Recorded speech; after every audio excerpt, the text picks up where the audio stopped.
कहानी है कि अपने कर्मों का फल तो भोगना ही पड़ता है। एक राजा था, वो बहुत धर्मात्मा और न्याय करने वाला था और वह भगवान का भी बहुत बड़ा भक्त था। उसने ठाकुर जी का मंदिर बनवाया और एक ब्राह्मण को उसका पुजारी नियुक्त किया। वह ब्राह्मण बहुत ही अच्छा और धर्मात्मा था। वह राजा से कभी भी कुछ नहीं मांगता था। उसके स्वभाव पर राजा भी बहुत प्रसन्न थे और उसे राज मंदिर में पूजा करते हुए 20 वर्ष हो गए थे। उसने कभी राजा से किसी प्रकार का कोई प्रश्न नहीं किया। फिर एक बार राजा को एक पुत्र पैदा हुआ। उसने उसे पढ़ा लिखा कर बहुत विद्वान बनाया और उसकी शादी एक सुंदर राजकन्या से करा दी। शादी की रात को राजकन्या को नींद नहीं आई और वह इधर उधर घूमने लगी। जब वह अपने पति के पलंग के पास आई तो उसने देखा कि हीरे जवाहरात से जड़ी एक तलवार वहां रखी है। उसने उस तलवार को मयान से बाहर निकाला तो वह तलवार बिजली के समान चमकने लगी। यह देखकर वह डर गई और डर के मारे वह तलवार उसकी हाथ से छूटकर राजकुमार की गर्दन पर जा गिरी और राजकुमार का सर कट गया और वह मर गया। वह राजकन्या अपने पति के मरने से बहुत दुखी हुई और वह यह सोचकर बहुत डर गई थी कि अगर मैं सबको सच बताऊंगी तो कोई भी मेरी बात पर विश्वास नहीं करेगा। सुबह होते ही राजकन्या विलाप करने लगी और कहने लगी कि मेरे पति को कोई मार गया।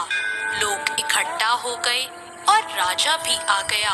राजा ने आकर पूछा, किसने मारा है? वह कहने लगी, मैं नहीं जानती वह कौन था, परंतु उसे मैंने ठाकुर जी के मंदिर में जाते हुए देखा है। राजा समेत सभी लोग ठाकुर जी के मंदिर में गए तो उन्होंने ब्राह्मण को वहां पूजा करते हुए देखा। सभी ने उसे पकड़ लिया। ब्राह्मण ने बहुत कहा कि मैंने राजकुमार को नहीं मारा, पर किसी ने उसकी बात नहीं मानी। राजा ने भी बार बार सोचा कि ब्राह्मण निर्दोष हो सकता है, लेकिन सभी के कहने पर राजा ने ब्राह्मण से कहा, मैं तुम्हें प्राण दंड तो नहीं देता, लेकिन जिस हाथ से तुमने मेरे पुत्र को तलवार से मारा है उस हाथ को काटने का आदेश देता हूँ। ऐसा कहकर राजा ने उसका हाथ कटवा दिया और इस पर ब्राह्मण बहुत दुखी हुआ और राजा को अधर्मी मानकर उसका राज्य छोड़कर चला गया। उसने फिर बहुत खोज की कि कोई विद्वान ज्योतिषी मिले तो अपने बिना किसी अपराध हाथ कटने का कारण उनसे पूछूं।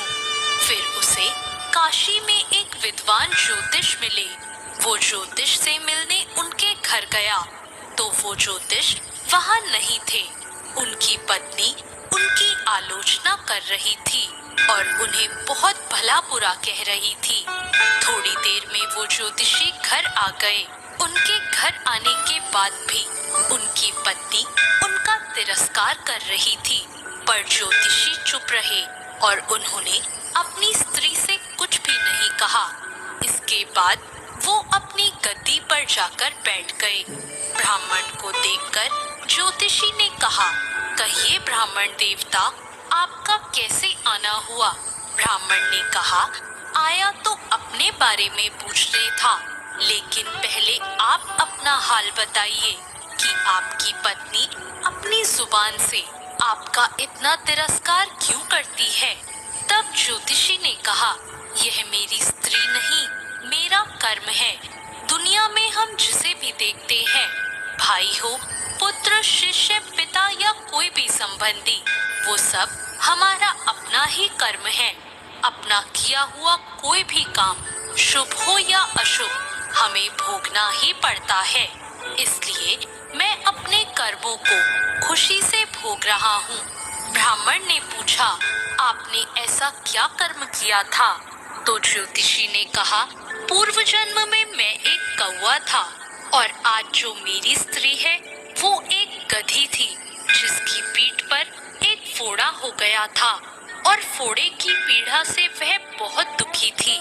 उस फोड़े में कीड़े पड़ गए थे जिन्हें खाने के लिए मैं इसके फोड़े पर चोंच मारता था, जिसके कारण इसे असहाय दर्द होता था।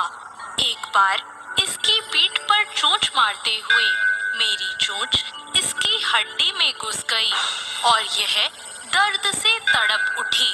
मैंने भी चोंच निकालने की बहुत कोशिश की, परंतु वह अटक गई और नहीं निकल सकी। इसने सोचा कि पानी में मैं अपनी चोंच निकाल लूंगा और ऐसा सोचकर इसने गंगा नदी में प्रवेश कर दिया।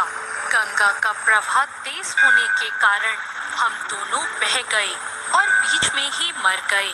तब गंगा जी के प्रभाव से यह तो ब्राह्मणी बनी और मैं बहुत बड़ा ज्योतिष बना और आज ये मेरी पत्नी बनी है जो कुछ दिनों के लिए मुझे अपने मुंह से गाली निकालकर मुझे दुख देगी, लेकिन मैंने चोंच इसे दर्द पहुंचाने के लिए नहीं मारी थी, इसलिए इसकी समझ एक दिन ठीक हो जाएगी और अपने पूर्व कर्मों का फल समझकर मैं इसे सहन कर रहा हूँ और मैं इसलिए ही शांत हूँ और उस दिन की प्रतीक्षा कर रहा हूँ जिस दिन इसका स्वभाव अच्छा हो जाएगा।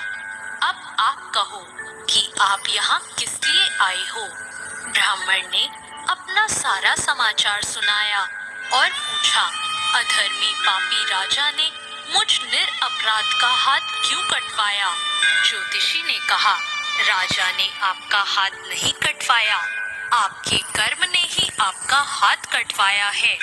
इस पर ब्राह्मण ने पूछा, ऐसा किस प्रकार हुआ? तो ज्योतिषी ने कहा, पूर्व जन्म में आप एक तपस्वी थे और राजकन्या गाय थी तथा राजकुमार एक कसाई था।